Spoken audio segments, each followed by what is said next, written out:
One day after putting USC coach Steve Sarkisian on an indefinite leave of absence, USC announced that he has been fired, and athletic director Pat Hayden issued the following statement.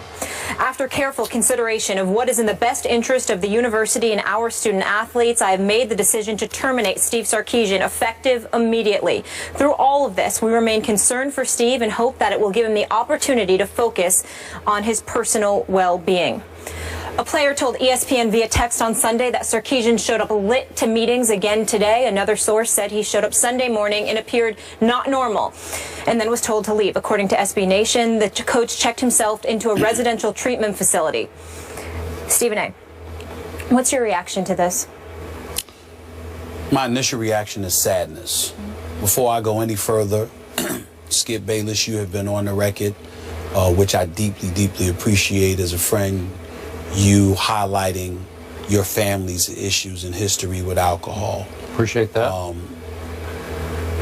Do I have members of my family who've had issues with alcohol? Sure, but not to the level that you detailed about your family. So I am far from an expert on this particular situation. Drugs is the other side of it. I can speak on that.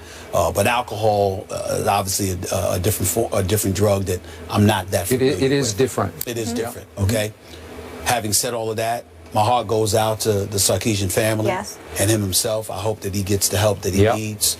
You don't wish this on anybody, and I'm certainly not going to sit up here and vilify and excoriate this man who clearly needs help. He doesn't need to be vilified. He doesn't need to be insulted. He doesn't need to be criticized because he has a problem. This is not an act of immaturity or anything like that. He clearly has an addiction. So with that being said, despite the fact that I sit here incredibly empathetic to his plight, his situation, and that of his family, USC made absolutely the right decision. He needed to go. As far as I'm concerned, it should have happened the moment they learned of these transgressions, the missed practice, showing up to a game drunk, all of those different things. It should have been immediately handled. The reason why I believe that wholeheartedly is because these are kids that we're talking about here. You cannot be a leader of young men if you cannot lead yourself. It's simply impossible. And although that's applicable to people in the world of professional sports, because they're grown men with families to feed, mortgages to pay, children to take care of, etc., you deal with it differently only from this respect. They can handle more than kids at a university, an institution of higher learning, supposedly can handle. You can't take that risk. You can't do that. I was speaking to my man Jeff, which both of you know, my godson Nicholas. Long Beach. That's right. Okay. Nicholas could potentially be a big-time player, y'all. I asked Jeff, he said, Coach Sarkisian couldn't come into my house. You can't come into my house asking me to trust you with my child. So when you hear something like that, that says it all, that speaks to it, it is what it is. But what really has resonated through my mind over the last 24 hours, I'm wondering why Pat Hayden isn't out the door with him. Now, we appreciate the greatness of Pat Hayden at USC. We appreciate the fact that he bloated about USC, its tradition, what it stands for, and what we're supposed to be all about. We understand that he doesn't need this job. He's free to walk away anytime. They're free to let him go anytime. He's on a year-to-year deal, okay? Because he's a successful businessman. He doesn't need USC. And under no circumstances do I want to come across as an individual that in any way is trying to impugn the character and the integrity of Pat Hayden. Because I understand that as a man, meaning himself, what he stands for, by all accounts, he seems to be a very good man. But the dereliction of duty that he exercised in vetting Steve Sarkisian before hiring him is at the very least egregious. Keyshawn Johnson, our very own Keyshawn Johnson's former #1 overall pick in the NFL by the New York Jets, former star at USC, was on my radio show yesterday. And he spoke about how Sarkisian, because guys like him are consulted, and he spoke about how Sarkisian was 6th on the list. 6th. But now out of the blue, Pat Hayden came and hired him anyway. And then we learned that there was, when he was the coach of Washington, one of the 5 seasons, there was an expense report. An expense report. You actually put this on your expense report. He went out before noon, a brunch, with assistant coaches, ordered 4 shots of tequila, 4 shots of an unspecified liquor, and 5 beers. This is according to the Los Angeles Times today.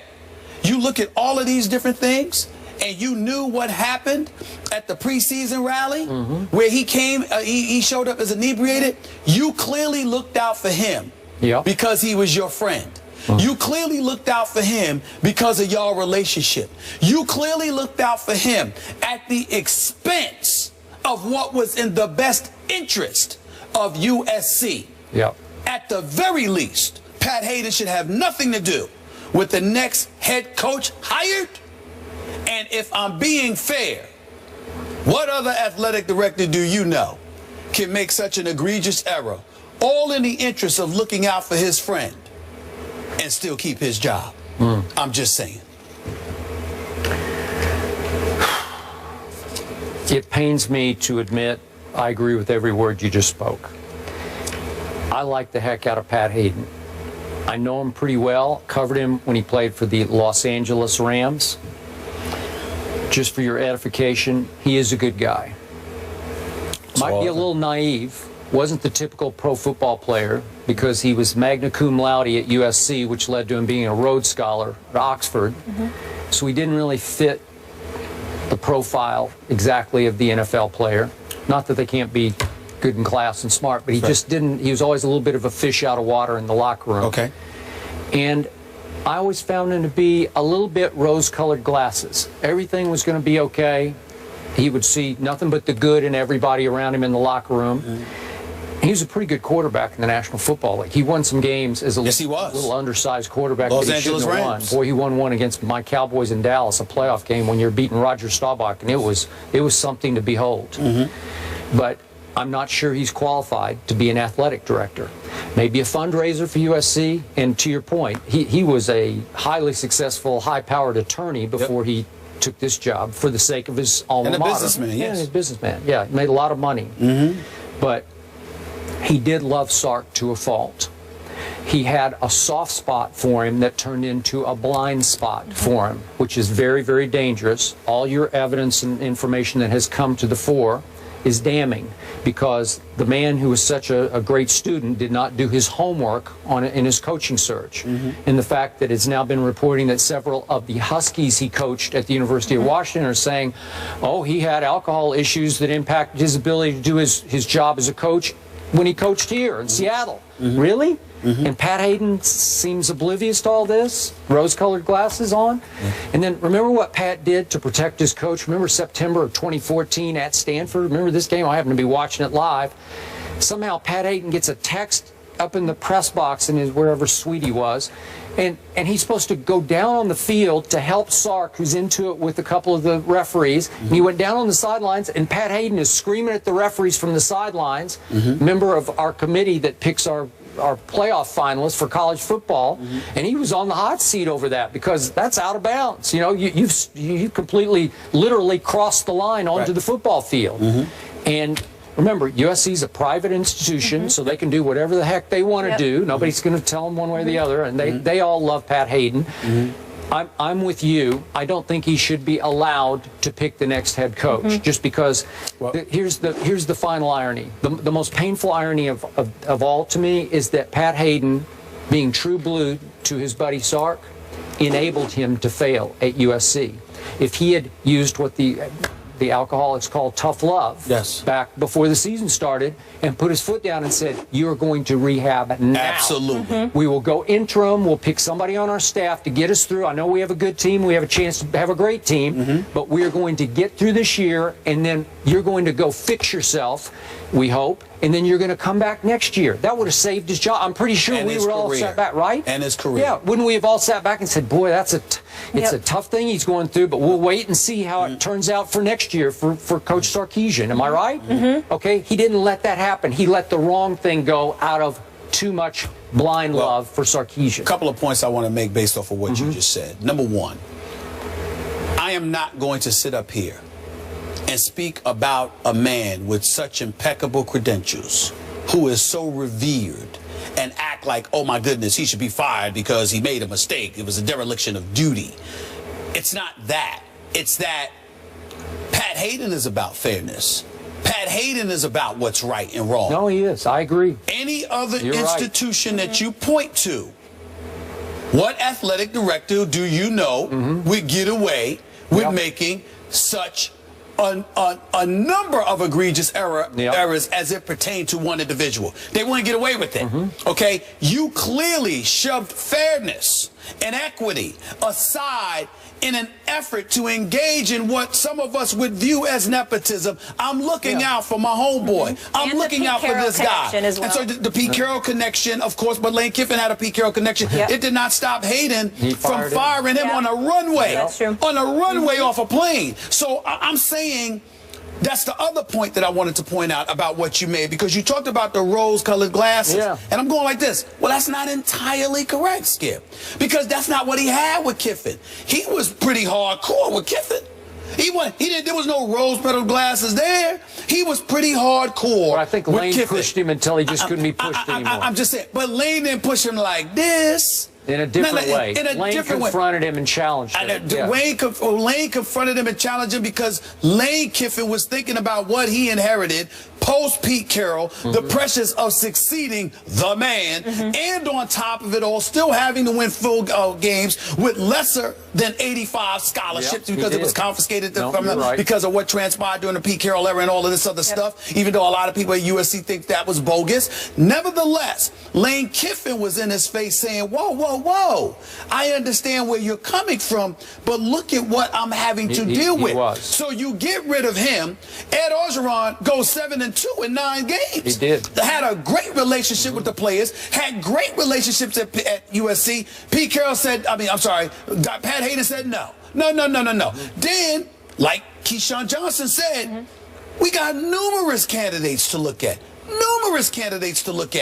You bypassed all of these dudes to go with who was number 6 on my list and most people's list, because even though he was in Washington 5 years, they called him 7-win Steve / Sark or whatever, because he couldn't get above the 7-win plateau. Although he started from nothing there. I understand that. He started from nothing. It was a mess. He did all of that. All I'm saying is, you do all of that, and Pat Hayden brings you in.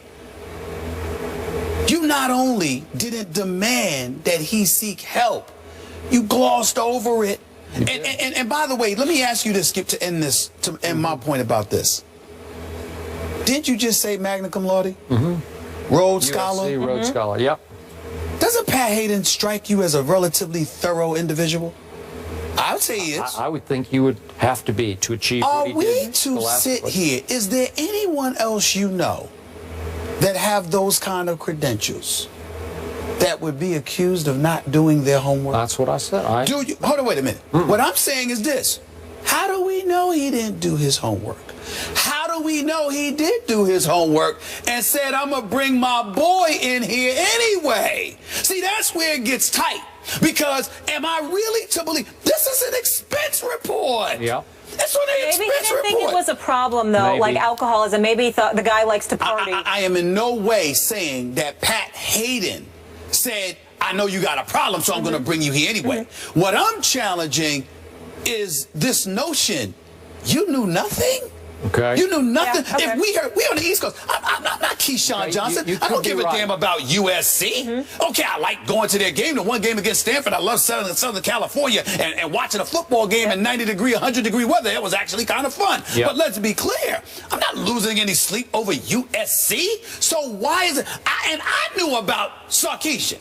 So how do you not know Pat Hayden? You didn't know? Really? All right. I find that hard to believe. To answer you with fairness and objectivity. Please. I know a lot of people who have covered Sark, who know him personally as a reporter to coach relationship. They love this guy. He is lovable. When he came here before the season started and visited, even we had Ryan Clark on the show, met him over at the hotel and just loved him. How can you not like him? Skip, I had him on my radio show. I sat down with him for 20 minutes. It's the only time I've ever interviewed the man. I actually love the guy. I mean, it was a pleasure talking to him. That's the point. But what I'm saying to you is this. Nobody's challenging whether he's lovable or not. I'm saying, you Pat Hayden, you knew nothing. Well, you knew.